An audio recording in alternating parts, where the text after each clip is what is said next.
என் அன்பு செல்லுமே, நீ கவலைப்படாதே. உன் வாழ்க்கையை நான் மாற்றுகிறேன். நான் சொல்வதை கேள்.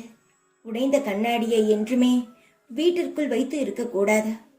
கண்ணாடி உடைந்ததா என்றால் தூக்கி எறிந்துவிட. அதற்கு பிறகு உன் வீட்டு வாசலுக்கு எதிரே ஒரு கண்ணாடியை மாட்டிவை. வரவர்கள் அந்த கண்ணாடியை பார்த்து உன் வீட்டிற்குள் வரும்படி வை.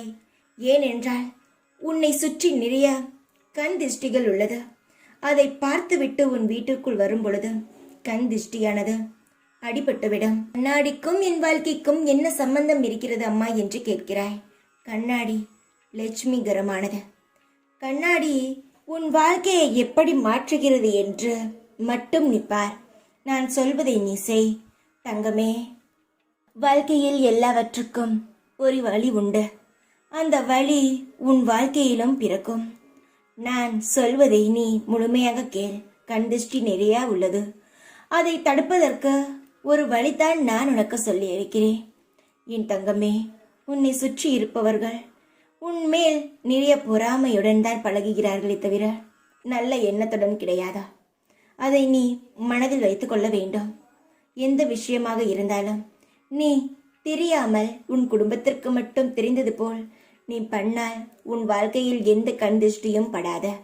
நீ வெளிப்படையாக எல்லாவற்றையும் பேசும் பொழுதும் எல்லாவற்றையும் சொல்லும் பொழுதும் தான் உன் வாழ்க்கையில் கண் திருஷ்டி ஏற்படுகிறது. நான் சொல்வது எல்லாம் உனக்கு முழுமையாக புரியும் என்று நம்புகிறேன். எல்லாம் கூடிய விரைவில் ஒரு முடிவுக்கு வரும். அதுவரை உன் அம்மா மேல் நம்பிக்கை வை. பொறுமையாக இரு. உனக்கான நட்பலனை நிச்சயமாக உன்னிடம் வந்து நான் சேர்ப்பேன். என்னுடைய வேப்பிலையானதும் உன்னை சுற்றி கொண்டே இருக்கும். எங்கு சென்றாலும் வேப்பிலையை உன் பையில் வைத்து கொண்டு செல். அந்த காரியம் உனக்கு சுபகாரியமாக இருக்கும். சந்தோஷமாக இரு. எப்பொழுது உன் கூடவே இருப்பேன் நான்.